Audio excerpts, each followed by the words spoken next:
Hi, everyone.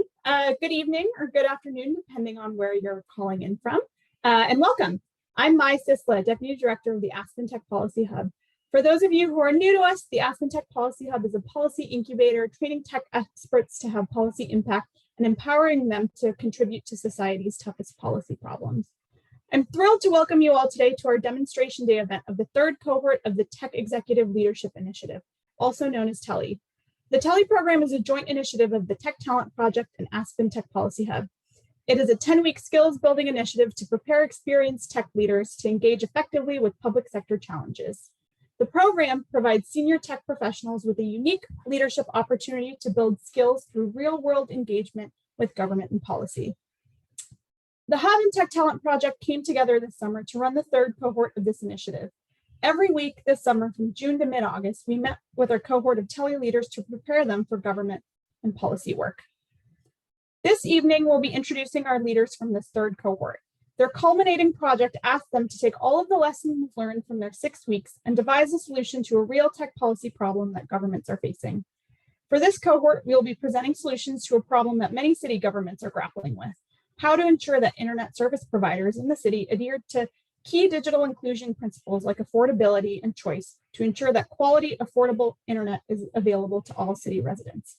For this project, we specifically partnered with the City of New York Mayor's Office of the Chief Technology Officer. The City of New York specifically is currently carrying out the largest city-led initiative to close the digital divide in the nation, seeking to provide quality internet service to the 40% of New York households that do not have home nor mobile broadband. These investments are further detailed in the city's Internet Master Plan, a comprehensive plan that details how the city plans to close the digital divide, and a recent $150 million request for proposals to carry out this plan. Our leaders were tasked with the following question: as the City of New York contracts with private broadband providers through these initiatives, how can it assess the digital inclusion impacts of its investments in broadband infrastructure to determine whether they meaningfully make progress towards addressing the digital divide? And B, how can it ensure that providers concretely and demonstrably address digital inclusion principles like affordability and choice? The leaders were split into 5 teams for this project, and as such, we'll have 5 teams presenting their own unique solutions to this challenging problem. To just be clear, these teams only had a few weeks to both understand their problem, propose a solution, and build the relevant materials for solving this very tricky and complicated issue. As you'll see, they've come up with outstanding work in this limited time, which just goes to show the power that this type of creative thinking can have to improve policy and government services. Some brief logistical announcements. As each team presents, we'll be pasting links in the chat bot of all of the additional materials that they produced, which may include operational plans, dashboards, and sample application forms. Please look out for the links to the materials in the chat. In addition, please paste Q&A you have for the teams in the Q&A box below.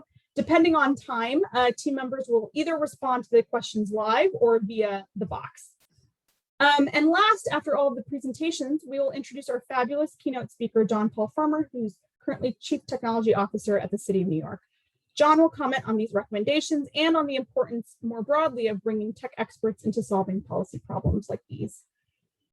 So with that, I am thrilled to introduce the first 5 members of the TELI cohort this evening. This team, called Team A, includes Benj Azos, an analytics leader who is currently a product analyst lead at Google Chrome; Alicia Plum-Ross, a child digital rights advocate who's currently public policy lead for kids and families at Google and YouTube; Jenny Critchlow, a humanist and AI expert who is currently VP of delivery at Savi AI; Joshua Gordon, an entrepreneur and former exec who is most recently founder and CEO at Red Pocket, a mobile service provider; and Angela Govila, a financial technology expert who is currently head of product for payments and banking platforms at JPMorgan Chase's corporate investment bank. Presenting for Team A are Jenny, Josh, and Angela. Over to you all. Wonderful, thank you so much, Mai. My name is Joshua Gordon. I will be presenting our team's ideas about how to utilize the EBT system to support broadband subsidies. But before I do, I want to give a big thank you to the Aspen Institute, the Aspen Tech Policy Hub, the Tech Talent Project, and the Tech Executive Leadership Initiative for putting on a fabulous program. It's really fantastic. And also to express our deep gratitude to the New York City Mayor's Office of the Chief Technology Officer for the opportunity to present our ideas. So as our team started digging into this program, into this problem that we've been presented with, a few initial findings came to the fore for us. First, the need is real. 2/5 of New York City residents still do not have home broadband or mobile broadband access.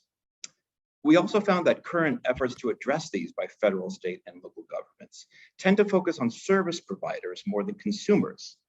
Low-income households suffer from high costs and lack of market power relative to non-low-income households and other target populations. And there's fewer ISPs that are qualified to reach these demographics. As part of this issue, we found that current initiatives to support specific service providers risk leaving technology behind because tech evolves. Look at even in the recent months, we're seeing cellular 5G become a viable broadband option only recently. And it's reasonable to assume and to believe that innovation in broadband access will continue. And it's important that low-income populations aren't left behind. So the problem, as we came to understand it, is how can digitally underserved households in New York City more easily gain sustainable access to broadband internet? And our response is that New York City residents need a streamlined, sustainable method to access broadband internet that provides the consumers with market power. So we started thinking, why not use the same channels that are already in use by low-income households to receive other public services? So our proposal is to establish a broadband internet access program that would enable qualifying individuals and households to pay for broadband using EBT, Electronic Benefits Transfer Card, which is already in use by other assistance programs like SNAP and TNF. SNAP is more commonly known as, people are more familiar with it as the food stamps program, and TNF provides financial assistance to help pay for food and shelter and utilities. EBT is a widely used and the most effective way of providing government assistance. It's basically much like a debit card. It provides them with the market power to be able to choose their own ISP just like any other consumer would. So our policy recommendations are twofold. The first one being that the MOCTO should work with the city and state agencies and subsidize the cost of broadband for low-income households using existing EBT infrastructure. Indeed, and our second policy recommendation is to then enable EBT cards to pay for that subsidized broadband access. And in order to do so, we suggest that MOCTO should establish a task force with city and state agencies. I want to delve into that a little bit more because we know that establishing such a task force and the work of that task force will certainly be a challenge. So we have 5 key points that we wanted to call out. The first is, of course, having that task force consult the affected communities and to affirm that it will truly service their needs over time. The second is identifying funding sources. And we know that in some instances, this may mean reallocating existing funds from other programs. It might also require reallocation of funds that are currently used for broadband infrastructure.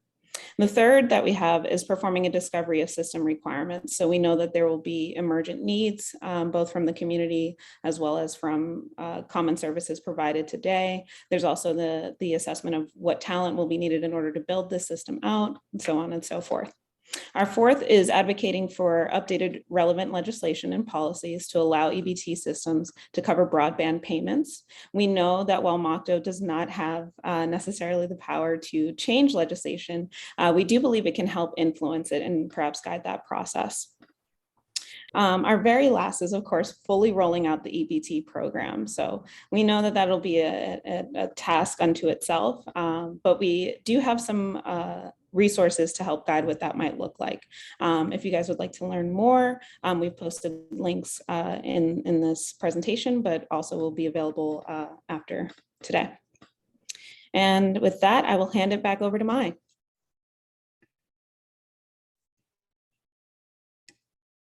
Wonderful. Thank you so much, Team A. A quick question from the chat. Would stipend amounts be increased in order to let people use EBT for broadband as well? Yeah, I can attempt an answer. So thank you. I think that's a great question. I think it would come down to what type of legislative changes we're able to influence. So we're proposing that the existing EBT infrastructure gets used, and based on the financial situation, I think the EBT stipends do vary. In some cases, there's cash assistance available, like you can go use it to pay utilities. So we're basically saying just opening up the network and allowing broadband to be part of it. And from a perspective of being able to increase the stipend, I would take guidance from the mayor's office on how they'd approach that. I don't know if my teammates wanted to jump in. I'd hop on that. There are subsidies available through Lifeline and other programs right now, but the consumers that generally aren't able to access those through EBT. They're only through specialized approved service providers. We believe that by allowing consumers to use an existing EBT card they already have to receive those subsidies gives them more choice, gives them market power to spend those subsidies on broadband access that they choose. Certainly. And thank you so much, Team A. Thank you so much for proposing your hugely creative idea of embedding broadband subsidies into existing benefits. I have especially appreciated this idea because it's really going back to first principles and thinks outside of the box of a lot of current broadband infrastructure proposals. So thank you so much, Team A. Next, I'm thrilled to introduce the tele leaders from Team B. They include Alex Boris, who is a data and cybersecurity expert and founder and the president of Foresight Partners. Bindu Gawker, an experienced tech leader who currently is head of product at Paystand. Dwight Lin, a security professional who is now global head of event security at Google. And Nicole Schneidman, an attorney and partnerships manager who is head of the community product partnerships team at Facebook. Presenting for Team B today are Bindu and Dwight. Over to you. Thanks, Mai. And I'll ask Bindu to share our presentation. But before I do that, a quick shout out and thank you to the Aspen Tech Policy Hub for the opportunity to participate in the Technology Executive Leadership Initiative program. And also a thank you to the New York City Mayor's Office of the Chief Technology Officer for the opportunity to think about and present our ideas on such an important challenge. So our team B, is Alex Boris, Bindu Gawker, Nicole Schneidman, and myself, Dwight Lin. Bindu and I will be talking through the slides, and Nicole and Alex should be on as well and are available for any questions as we go through the slides. Next slide, please. So our perspective or reframing of the problem statement was, how does the mayor's office of the CTO incentivize broadband suppliers to provide affordable internet access to residents of NYCHA? When thinking about the problem statement, we focused on NYCHA because we understood this population to be particularly important to the city and to the mayor's office of the CTO in addressing broadband inequity. We also wanted to concentrate on a proposal that would incentivize rather than penalize. That would not only encourage behavior change across New York City's internet service providers or ISPs, but also to the extent possible, steer away from any downstream litigation. So we focused our efforts on identifying a solution that would be cost-effective and complementary to the city's existing efforts and resources. So our proposal is to establish a multi-level preferred vendor certification program that we believe would incentivize ISPs to obtain a level of certification showcasing its commitment to providing affordable and quality internet access to low-income and underserved communities. So in the next few minutes, we'll outline our recommendation for a phased approach for piloting and scaling this certification program, as well as touching on the achievable levels, incentives, and certification standards. Next slide, please. So we developed a three-phase approach that we believe may be adopted for such a certification program. To begin with, we have phase 0, which is a broadband pledge and PR push. We would use this to gauge interest and build momentum in the New York City ISPs. We would solicit these providers to sign a public pledge committing to equitable and affordable broadband access. This pledge would also allow the mayor's office of the CTO to pilot level 1 of this certification program, which we'll speak to in a bit, and highlight the number of ISPs across New York City that would be interested in the program when it is launched at scale. Next is phase 1, piloting and metric calibration. We think it makes sense to pilot the certification program with the first round of ISPs that received executed license agreements from their participation in the city's request for expressions of interest. This pilot would provide some runway for the mayor's office of the CTO to refine and validate the quality and feasibility of the standards selected and reporting process that are central to the various levels of the certification program. And then there's phase 2, which is scaling and launching the program itself. With the successful piloting of the certification program, we would recommend finalizing and then launching the full certification program to all eligible ISPs, providing service in New York City. Phase 2 would also include another public relations campaign in which the mayor's office of the CTO can leverage the pipeline of interested vendors who participated in Phase 0's public pledge. And that would be to jumpstart the program's launch. Next slide, please. And I'll turn it over to Bindu to talk about levels and incentives. Thanks, Dwight. We're proposing that there be 3 levels of certification that should be tested during the phase 1 of the pilot. Level 1 is an entry level where the only requirement is that the ISP sign the public pledge to provide affordable broadband. In order to qualify for level 2, the providers have to self-report data across adoption, costs, reliability, and other dimensions. And this data also needs to be independently verified. Level 3 raises the bar on the reported metrics and also has an additional requirement for the vendor to publish the data on a publicly accessible website. Associated with each level are incentives. So upon signing the pledge, the vendors would get a press release and the use of a preferred vendor digital equity badge, indicating to their consumers the level of certification they have achieved. Each time a firm ascends to a higher level, they can issue a press release and also get an upgraded badge reflecting the achieved level. In addition, we are also proposing that they be eligible for training and workshops run by the New York City's Office of Small Business Services and qualify as an LBE that gives them exclusive access to city-funded construction contracts. Level 3 would give ISPs access to an SPS coordinator who would help them in applying for contracts. In addition, they would also get preferred access to the over 100K city assets such as buildings, roofs, and light poles, etc., that NOCTO has coordinated with the New York City agencies. We have also put together a comprehensive list of data elements and metrics required for certification. A complete list of these is included in our playbook. We basically use the metrics that the vendors are required to report on as per the RFEI, so there shouldn't be any additional work for the vendors involved. Last but not least, we've also created a tool that can be used by NOCTO to collect this information from the vendors periodically. We recommend that they do this every quarter. And based on the data, the tool would also calculate the level of certifications that the vendors would be eligible for. Lastly, we recommend that this data be verified independently, and we've proposed a couple of ways in our playbook that NOCTO could do this in an effective and cost-efficient manner. If you guys want more information, a digital equity pledge, the playbook, a policy memo, and the tool to collect and validate the calculate the certification is available online. Thank you. Back to you, Mai. Wonderful. Thank you so much, Bindu and Dwight and Team B, for your really creative proposal for voluntary certification. I especially appreciated this idea because it thinks through ways to incentivize providers to provide higher quality, more affordable internet that goes beyond contract mandates, since I know that can be super difficult to implement. So thank you guys for sharing your solution. Next, I'm super excited to announce the tele leaders from Team C. They include Neelam Dwivedi, who is a tech educator and currently assisting teaching professor at Carnegie Mellon University. Garrett Houghton, a product leader who is currently senior manager of strategy and operations at Twitter. Girish Seshagiri, a tech founder who is currently director of the board of directors at Ishpi Information Technologies, Inc. And Laura Thomas, a national security leader who is currently senior director of national security solutions at Cold Quanta.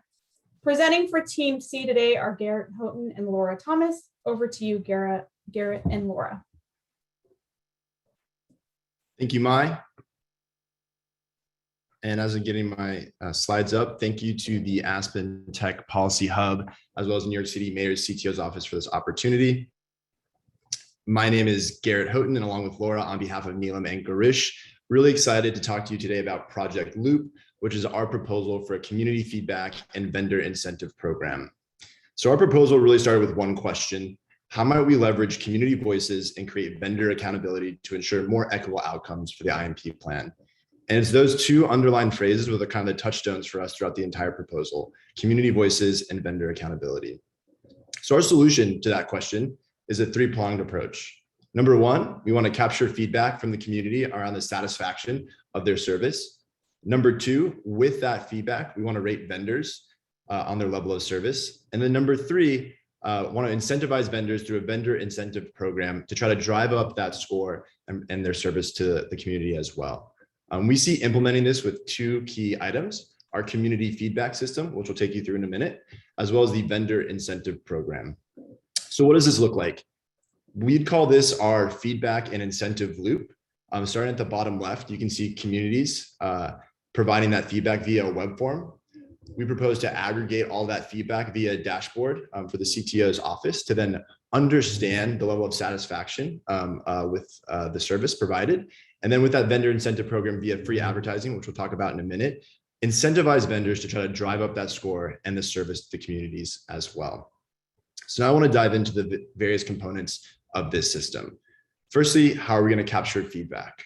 We're proposing to do that with a customer satisfaction survey and deploying it in three ways. Firstly, embedding it into vendor sites, either on their payment or contact page, as a frictionless way for the community to provide that feedback directly on the CTO site.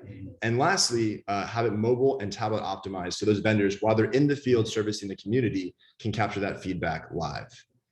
I'm going to hop out of my slides for a quick second to show you a prototype of what this might look like. So this is an example of what the feedback form could look like for the communities. They can jot down where they're located, what their broadband provider is, their level of satisfaction via CSAT score, as well as qualitative feedback. In addition, as I mentioned, this can then be embedded directly on vendor sites as well as the CTO's office, and it's mobile and tablet optimized. So as those vendors are going into the communities to service those folks, they can capture that feedback live as well. Hopping back into the slides, once we have all that feedback, what are we going to do with it? Our proposal is to aggregate that all via a data dashboard for the NYC CTO's office, so they can again understand the satisfaction and equity of the broadband services provided, and cut that by the overall program, CSAT by vendor, by geo, and even look into qualitative feedback directly from the community. So jumping one more time out of the slides, what might this dashboard look like? We have a prototype here, as you can see, which is again all those various CSAT scores by the overall program, cutting it by location, diving into CSAT by the various service providers. We're also recommending an integration with Google Maps API, which you can see here. So you can see that actually that service and CSAT score by location on the map. And then lastly, the feedback directly from the community as well to dive in and see their qualitative feedback on their level of service. Now I'm going to hand it over to Laura on my team, who's going to talk about the vendor incentive program. Great, thank you so much, Garrett. Well, we believe that institutions get the behaviors that they reward. So we recommend that the CTO's office incentivize and reward vendors that achieve very high customer satisfaction scores. This would help the vendors expand, and it would be a win-win-win scenario for the vendors, for the residents and users, and for the city. So we go to the next slide. So in our research, we learned that over 7.9 million riders use the Metro Transit Authority daily.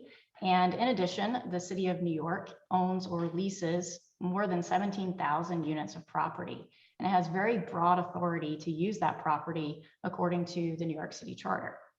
So with this in mind, we learned how citizens were able to organize and appropriate city property for using community gardens. And we took a play pretty much out of their playbook and wrote a more detailed ops plan for the CTO's office on how to go about using city property to provide free advertising space for vendors.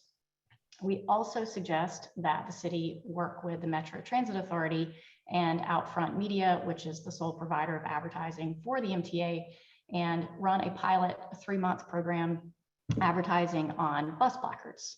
So go to the next slide. And we also considered a few other options that we've listed out here. We believe the CTO's office should consider these options as well, especially if it cannot identify sufficient funding or budget for the advertising or the bus advertisements. And with that, that concludes our presentation. Thank you for listening, and back over to you, Mai. Wonderful. Thanks so much, Garrett and Laura and Team C. Here's a question for you all from the audience. In terms of the community feedback system, are you worried that community members are only going to fill out the survey if they have like really strong opinions, like super negative feedback? That sort of tends to be, at least that I've seen, maybe perhaps others, how folks use sort of voluntary survey forms, and I'm curious to hear your thoughts. Yeah, it's a really great question. I think there's a couple things to that. One is deploying the feedback form in multiple touch points, right? Not only on the web, but live with the person servicing your community and home as well. Thinking that those are, a human interaction could create a better score, as well as different pathways, right, to service that. Secondly, negative feedback is actually okay. It's informative, right? And so this score isn't being published out to the public. It's more informative for the CTO's office and the vendors themselves. And so we could think about baselining around a certain score, right, in order to provide those incentives programs for these folks. But Laura, I don't know if you have any more to add there. That's great, Garrett. Thank you. Yeah. Wonderful. Thanks so much, Team C. Love the idea, and again, love the incorporation of direct community feedback rather than metrics that can oftentimes ignore direct community feedback. So thanks so much for your proposal.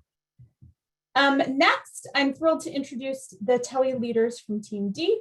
They include Jeanette Fong, who is a product leader and co-founder of the US Digital Response, Clay McGuire, who is a defense leader and lead for innovation at the National Guard, Christine Sakuda, who is a health IT expert and executive director at Transform Hawaii Government, and Bill Ward, an early stage operator who is lead operator at BioFire, a gun safety startup.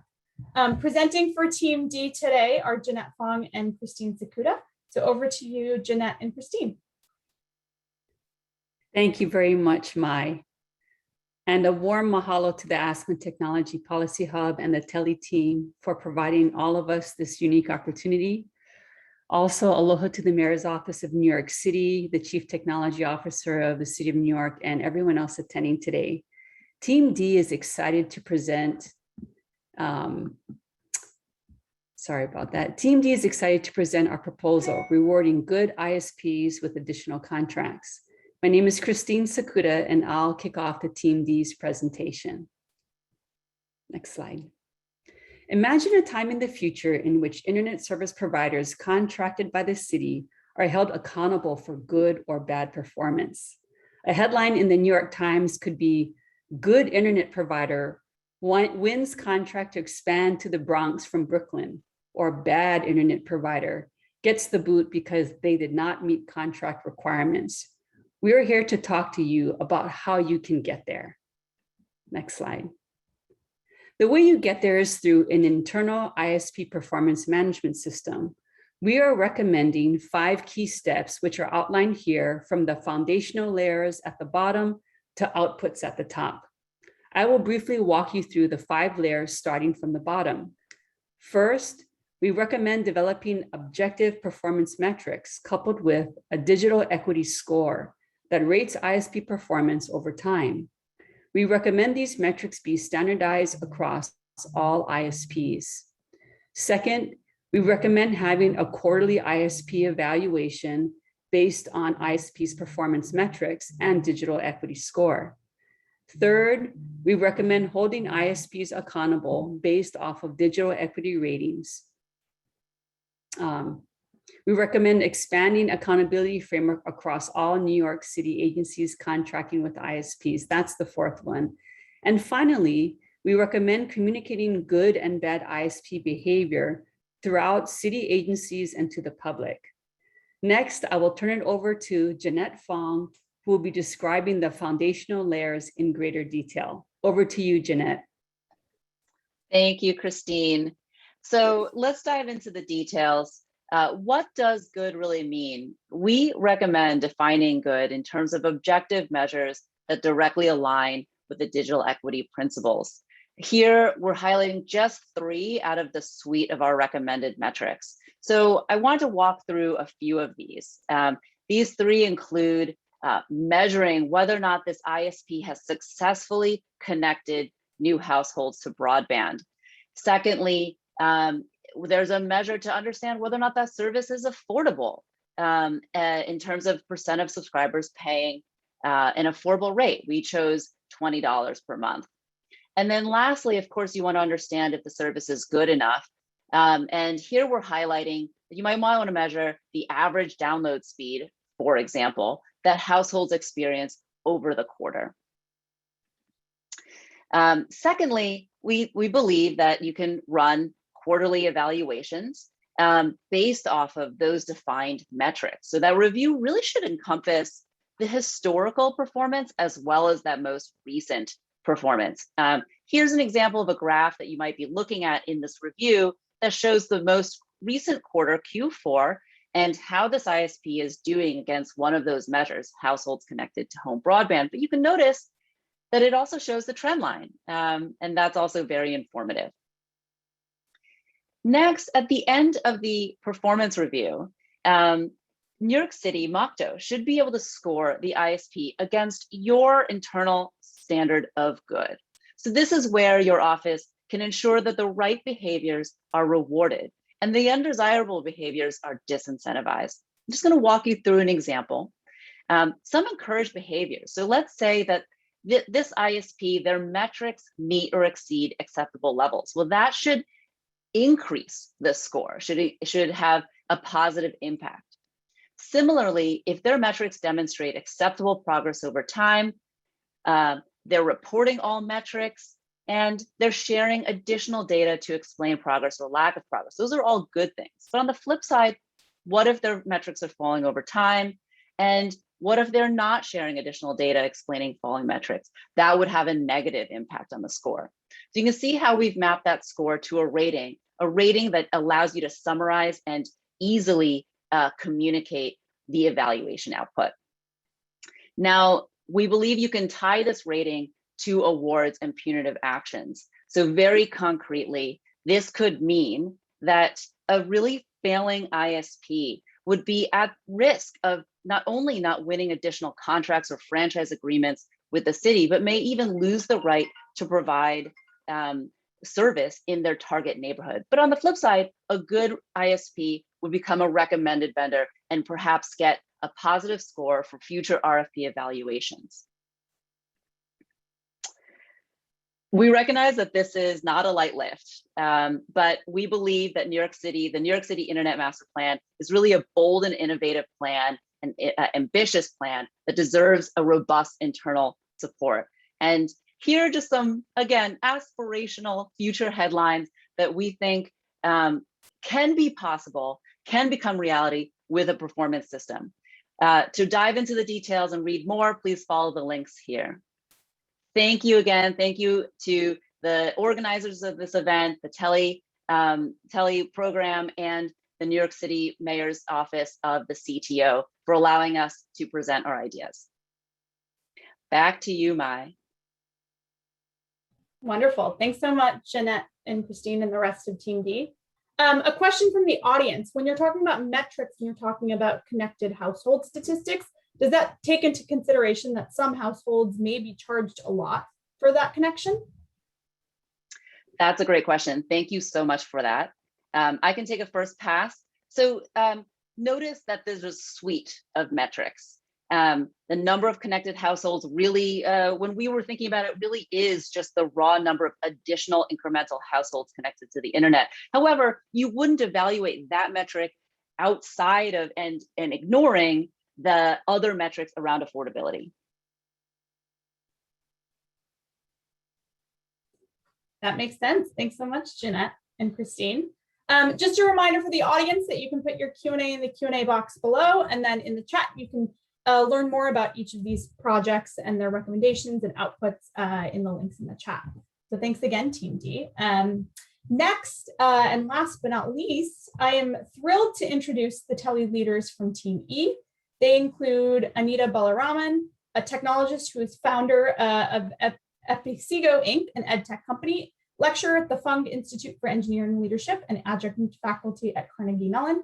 Laura Elena, a user experience researcher who is research director at Ad Hoc, a digital services company for the federal government. Kasir Mujawar, a product leader currently at Facebook's data warehouse. Aaron Ogle, an engineering director currently at Nava Public Benefit Corporation, a B Corp creating software for government. and Mira Rabvas, a scientist who's currently CEO at Vingalote. Presenting for Team E are Laura Elena and Mira Rabvas. Over to you, Laura and Mira.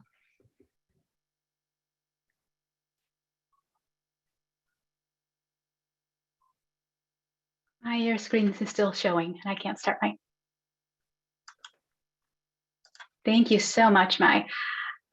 Every government project needs an acronym, so we'd like to introduce you to EDEN, Expanding Digital Equity in New York City. Our team was interested in both of the city's goals to measure and incentivize equitable access to broadband. We were inspired by the city's 5 broadband principles. As we researched measurements that would address those values, we explored best practices globally and identified building blocks that aligned with New York City's broadband principles. But how might academical research measurements lead to an incentive for broadband providers? What if we could make digital equity a competitive advantage, similar to fair trade or B corporations? Those systems set clear standards and publicly recognize organizations that meet them. Our solution has 3 stages. First, define and implement a digital equity index to consistently track, measure, and report how effectively broadband providers contribute to the digital equity in the communities where they operate. Second, build a process to recognize and accredit companies as digital equity champions using scores derived from that digital equity index. And third, create a public dashboard that communicates the index and accreditation status of providers to all stakeholders and residents. An index to measure digital equity must be rigorous and standardized. We adapted 4 dimensions identified by the Digital Future Society as most relevant for our task. Some example factors for access are telephone and internet access and connection quality. Skills measures literacy and digital skills, amongst other things. Use looks at things that people use their access for, like government services, work, social media. A supportive environment includes factors such as broadband affordability, availability of financial services, and security. We also created a new dimension, historical disenfranchisement, to account for the history of marginalization and underinvestment experienced by key communities, such as people of color, women, and minors. We believe that together, these 5 categories of measurements can paint a full picture of the complex factors that contribute to create digital equity. Now I'll pass to Miro to say more about data and measurements. Data projects can be complex, so we offer 2 versions of the EDEN Index to start with. The core EDEN Index is a subset of the full EDEN Index, and it includes 20 measures across the 5 dimensions previously mentioned. Then we have the complete EDEN Index, which covers 70 measures across 5 dimensions and provides the most comprehensive digital equity assessment that we can achieve. The data sets that inform the indices are, for example, the NYC Open Data, Census Bureau, the Federal Communications Commission, and several others publicly available data sets. We suggest that Mokto begin with the core index and build from there for simplicity's sake. It's important also to distinguish between the digital equity index that we're proposing and the individual provider score, which is just part of the accreditation process. The digital equity index reflects the overall status of digital equity in New York City and uses publicly available data at either citywide or zip code level, whereas the provider score shows the specific impact that providers have on digital equity in the communities where they operate. It uses data sets submitted by the companies themselves about their service packages and their customer base, combined with index population data. We want certification as a digital equity champion to be appealing to consumers and providers, similar to the meaning fair trade or organic have gained over the past 15 years. And we believe it can be a way to broadcast company values to customers and attract new customers who share those values. So therefore, we're proposing a 4-tier system in terms of certification, with the highest tier being platinum and the lowest being bronze. Which brings us to the accreditation process, which we envision as having 5 stages. And the mayor's office of the CDO staff will set up an online application portal where providers can respond to questionnaire derived from the EDEN Index, and will also submit with the required data sets. For instance, the provider information will be about customer segments, details on internet service packages offered, programs targeted to low-income and minority customers, a number of other areas.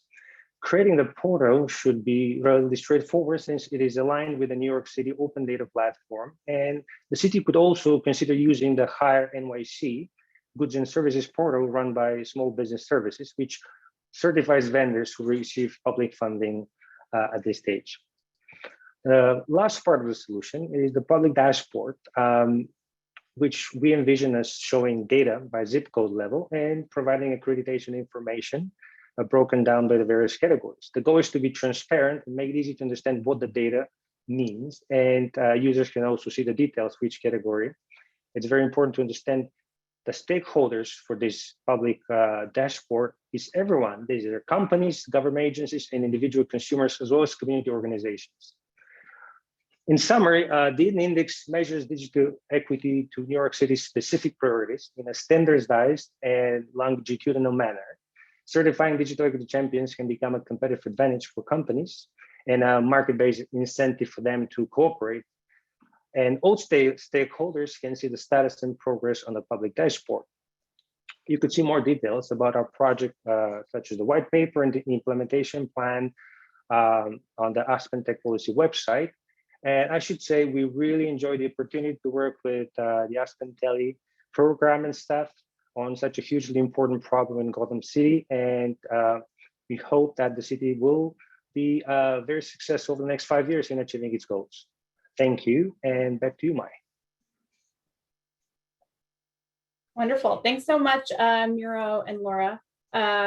Super appreciate that you realize that digital equity and sort of the metrics that you're using go beyond things like broadband subscription rates and affordability, and you all are really thinking about digital equity more holistically.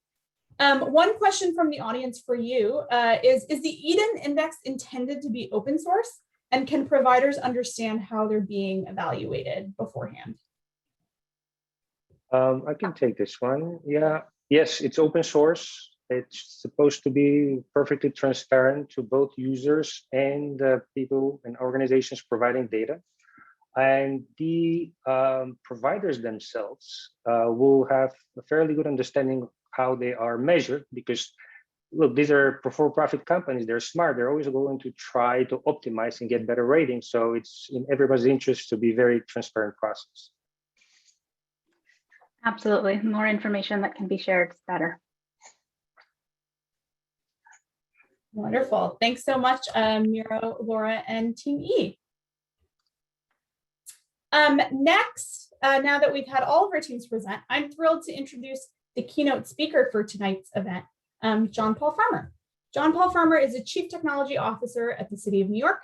As New York City CTO, he leads a diverse team in delivering technology policy, programs, and products to better serve New Yorkers and build a more future-ready city. John is also an adjunct professor at Columbia University School of International and Public Affairs. He served as a senior advisor for innovation at the White House under President Barack Obama, where he co-founded and led the Presidential Innovation Fellows Program to attract top private sector change makers for focused tourism duty in government. John, thank you so much for being here with us and for sharing your thoughts on these projects and the importance of bringing tech expertise like these into solving public problems. Over to you, John. Well, thank you so much. It's terrific to be here. I really appreciate everything that the Aspen Tech Policy Hub has done to make this happen. That really comes down to the people. So with Betsy Cooper, of course, the one and only, with Mai Sisla, with Meha Aluwalia, and also the Tech Talent Project team, Jennifer Anastasoff, Cassandra Madison, Georgia Gleason. And I think it's worth recognizing also that this work requires more than people, it also requires funding. So Ford Foundation, Schmidt Futures, and the Beck Center at Georgetown all playing critical roles in allowing us to have this collaboration and dig into these really critical issues. When the NYC Mayor's Office of the CTO shared this prompt of digital equity and inclusion, we didn't really know what to expect, but we put our faith in the Tech Policy Hub, and I'm so glad we did. Really glad we did, because the work that we've seen happen and the summaries of it that we've heard just in these past 45 minutes are really inspiring. I want to share what we came into this conversation really thinking about and having front of mind. Number one, first off, in the immediate term, we needed to articulate digital equity metrics in order to take New York City's broadband principles and operationalize them. You heard some reference to the broadband principles for those who are have had less exposure to the Internet Master Plan. There are 5 of them. It's equity, performance, affordability, privacy, and choice.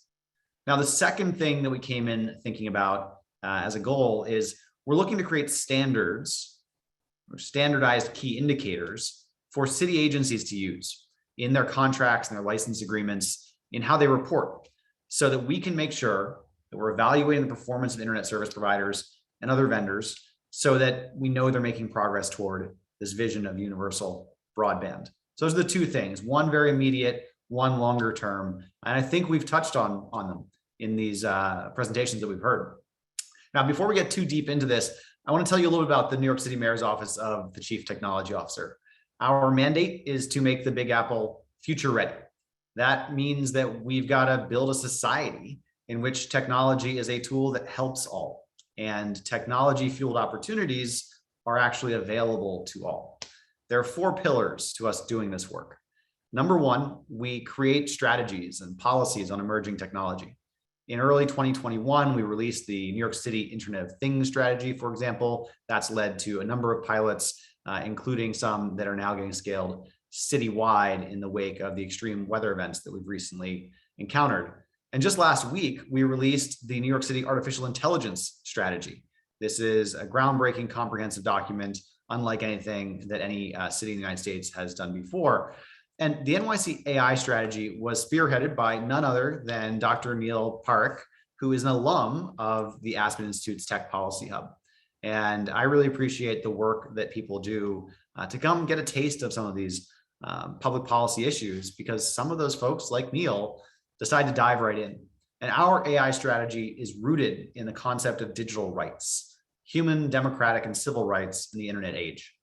New York City has been a pioneer in this space. We co-founded with Barcelona and Amsterdam the 50-member Cities Coalition for Digital Rights. And I hope you stay tuned, because there are some really exciting things coming on the AI and digital rights front. Now, number 2 of the 4 things that our office does, we lead inclusive participatory innovation challenges to bring together communities, industry, and government agencies so they collaboratively solve hard problems through a creative application of technology or new practices. Our current NYCX moonshot focuses on financial inclusion in the Bronx, where, believe it or not, 1 in every 2 households is unbanked or underbanked, and deals with the barriers that creates in their daily lives, the challenges to building family and community wealth. We also have our NYCX Collabs program, which has recently focused on mental health and housing rights in particularly underserved neighborhoods. These are issues that took on increasing importance during the pandemic. And it just so happens that today, members of our team were on stage in Washington, D.C., receiving an award for the NYCX Collabs program. Number 3, we improve digital services, the experience that New Yorkers have when interacting with government. We know that multi-channel services can create better experiences, save taxpayer dollars, giving people the ability to get information at their fingertips if they can indeed be connected, reaching people where they are and giving them choice. It's a good thing to do, and it amazingly can improve the user experience while also saving taxpayer dollars. And it finally brings us to what's underlying all of this. And that's where the conversation is focused today, which is universal broadband. I'm going to focus on this today because this is the work that the Aspen Institute Fellows have been doing, but also because it's so critical to everything we do. We can't ignore people. We can't leave people behind. And I don't want to say fortunately, but the pandemic has certainly made this clear. There were debates a couple of years ago about whether broadband is a luxury or essential. Those debates are over. We all understand that broadband is required, it is essential. It needs to be equitably available. And as society continues to digitally transform, universal broadband is going to be critical. For us, digital equity is not merely aspirational, it is actionable. Because in New York City, like in every other big city in America, far too many people go without broadband, or they only have access at certain times of day or in certain places. And that's why we did a lot of engagement, but also a heavy amount of research to produce the New York City Internet Master Plan. It's a bold, groundbreaking approach to how we tackle digital redlining, infrastructure inequities, and affordability barriers that have prevented American cities from achieving universal broadband until now. And the data, well, they're pretty eye-popping. 1.5 million New Yorkers disconnected. Over 1 million more underconnected. And as you heard from the very first team that spoke, that means 2 out of every 5 New Yorkers are not where they need to be. They don't have all the opportunities in life, getting healthcare, getting education, connecting to loved ones that they should have. Now, I also want to recognize that we've got incredible assets in New York City that we are making the best of. And it starts with our public computer centers. We have 508 public computer centers, millions of dollars spent annually on digital inclusion programming. A lot of this flows through our Department for the Aging, Department of Youth and Community Development, our Parks Department, the New York City Housing Authority, or NYCHA, and then the library systems that span across all 5 boroughs. So we've got, again, incredible resources in place, and we've got to do more to make sure that they have the resources they need, but also a comprehensive approach to how we promote digital equity and inclusion. In the last year, we've been forced to make a lot of progress. The pandemic meant that we had to respond to immediate needs while also transforming the marketplace to create that lasting, sustainable change that we know we need. So what did we do? Well, we upgraded Queensbridge Connected, which provides free in-unit Wi-Fi at North America's largest public housing development. So now on a monthly basis, 250 terabytes of data are streamed. That's equal to 50 million songs, or about 25 times the amount of data that the Hubble Space Telescope produces every single year. In addition to that, over 500,000 internet-connected iPads are now in the hands of kids so they can do their schoolwork from anywhere. We upgraded connectivity to Zoom speeds for kids getting online at over 50 Learning Bridges sites in our NYCHA public housing developments. And then in a matter of weeks, we put over 10,000 internet-connected tablets in the hands of older adults, focusing particularly on those living alone or only with other seniors. And importantly, we took the extra steps of adding telephone-based tech support so that older folks who might not have been as familiar had tailored support. And we designed every single step of the receipt of the package, the unboxing of the tablet, the instructions. We designed everything around their needs to be easy and intuitive. And that focus on end-to-end user experience really matters. One of the quotes that we heard from a recipient of one of these tablets, an older adult who didn't have a way to get online before receiving this tablet in the middle of the pandemic. This person said, "When I got the tablet, I didn't realize how lonesome I was without visits from my children. It's like a connection to the outside without the fear of catching the virus. The tablet brings you closer to people." So in addition to healthcare and getting groceries, it really just matters a lot in terms of social connections and people's ability to be with the ones they love. Now, in order to deliver the transformational change that is envisioned by the Internet Master Plan, we needed to engage with industry, particularly internet service providers, all shapes and sizes. So we issued a rapid response request for expressions of interest. And we did this alongside NYCHA.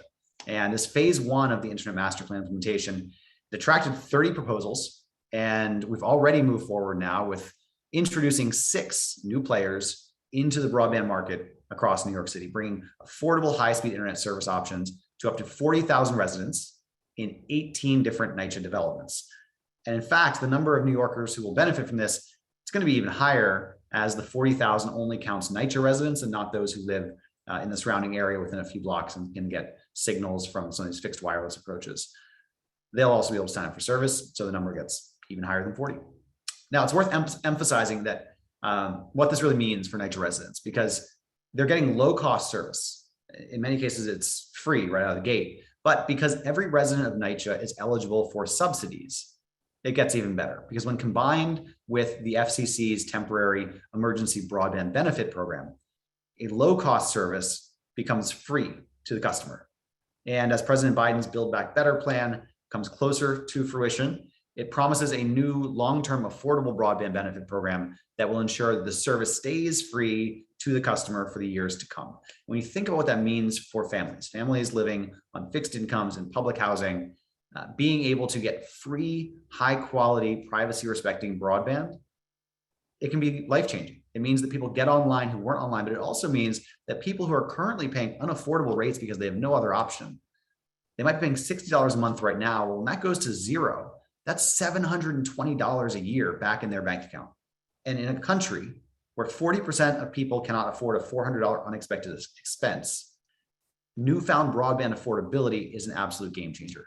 So this is a major milestone in the implementation of the master plan. And what comes next is we build upon this success going into phase 2, also known as the request for proposals, which went out earlier this year and involves the assets, not just of one city authority, but of 17 different agencies and authorities. And the scale gets massive pretty quickly. Outcomes that are going to be produced by phase 2 of the Internet Master Plan are, number 1, city-owned fiber network and other broadband infrastructure that hasn't existed before. Number 2, we're using city-owned micro real estate to lower barriers to entry so that more participants can come in at lower cost. This means putting rooftops, rooms in government-owned buildings, the poles in parks and on streets, fire department call boxes, street furniture, lots of different items that the city has that we're utilizing to incentivize the offering of affordable plans where they might not happen otherwise, and to allow new players in the market that otherwise would have seen just too steep a hill to climb. Number 3, new affordable, and in many cases, as I mentioned, free to the customer, new affordable or free service options. It's already happening. We're seeing more of it in the months and years ahead. And finally, a principles-based approach, and seeing our principles operationalized into contract language and data reporting that will have a lasting impact, will set the bar. And as we've heard from these teams, so much of the focus there is still to be figured out. And we really appreciate the ideas, the originality that's come through today. Because that last one is so key. The reality is nobody has data on this, not in New York City or anywhere else, not even at the FCC. And so we've got to figure this out. And we're starting that right here. By holding people and organizations accountable, that's how we embed equity in how broadband service gets delivered. We've got to make sure that broadband speeds, service, digital rights, what's promised actually gets delivered to New Yorkers. And New York City is designing for equity instead of merely hoping for it. That's the takeaway. Because with creative assessment and enforcement mechanisms, New York City is poised to bring its broadband principles to life. And that's how we're going to tackle the digital divide. Now, I want to bring things back to where I started. Our work has produced a lot of benefits to New Yorkers and even to other cities around the country and around the world. We feel really good about that. But we also see how much still needs to be done. All the decisions that still have to get made, the problems that have to get figured out. And I just want to express from the bottom of my heart how much appreciation we have to the Aspen Institute, the Tech Policy Hub, to the tele leaders for stepping up to be a part of this, to work with us on figuring out these hard questions. Because these fellows, they didn't have to be here. They made a choice to roll up their sleeves and get involved. And all of our work, but especially on the digital divide, it just shows how critical it is to have technologists and people with technology expertise in public service. Over the past decade, we've seen a movement of engaged technologists. And the pandemic supercharged that spirit of civic engagement. We've got to keep it going. Back to what we're looking for in the immediate term, how do we articulate digital equity metrics that operationalize our broadband principles? And then the long term, creating standardized key indicators for city agencies to use in their contracts, license agreements, and reporting. And having people with the perspective that you all have brought to the table today, it's just necessary, it's needed. So thanks again to the tele leaders, to my own wonderful team at the Mayor's Office of the CTO, starting with Megan McDermott, our Director of Digital Equity and Inclusion, and Aaron Meyerson, our Deputy CTO for Broadband, and across the office, as well as colleagues of ours and other agencies, key agencies like NYCHA and the Economic Development Corporation, who've been working with us side by side on this for years now. Because anything big has to be a partnership. And I think this collaboration that we've had between Aspen and New York City is an example of that. There are collaborations across parts of government, there are collaborations across sectors of society. And when we've got important work to do, we come together to do it. So thanks again. And if you'd like to learn more about our work or stay in touch, you can find us online at nyc.gov/CTO. That's nyc.gov/CTO. Once again, a big thank you, and back over to you, Mai. Wonderful. Thanks so much, John, for your super inspiring words, for giving us more context on the broadband issue in New York City, and for really putting a face to these problems that our fellows have been working on. We're super thankful for all the work that your office is doing and the city is doing to close the digital divide, and are super thankful and grateful for allowing us to play a small part in helping solve those issues. So thanks again, John. As we close the evening, I wanted to also thank all of the teams and the speakers for all of their outstanding work on this project. As I mentioned at the beginning, the fact that they were able to produce this work on a very complicated problem in a short time gives us a glimpse of what's possible when you partner civil service leaders with modern tech experts to improve public policy.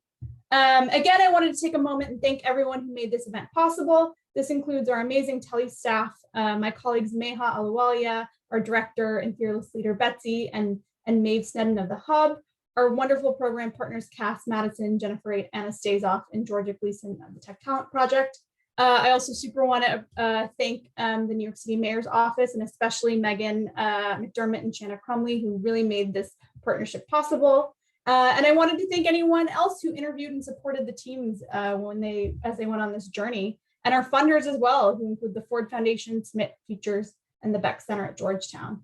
And last, I'd like to thank our keynote, John Paul Farmer, and of course the tele leaders themselves for all of the incredible work that they've done. Thank you again for joining us this evening.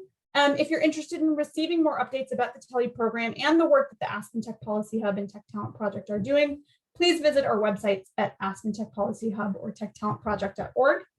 In the meantime, we'll be so eager to see how this cohort of tele leaders uses their learnings from this program to help impact policy going forward. Thank you again for joining us.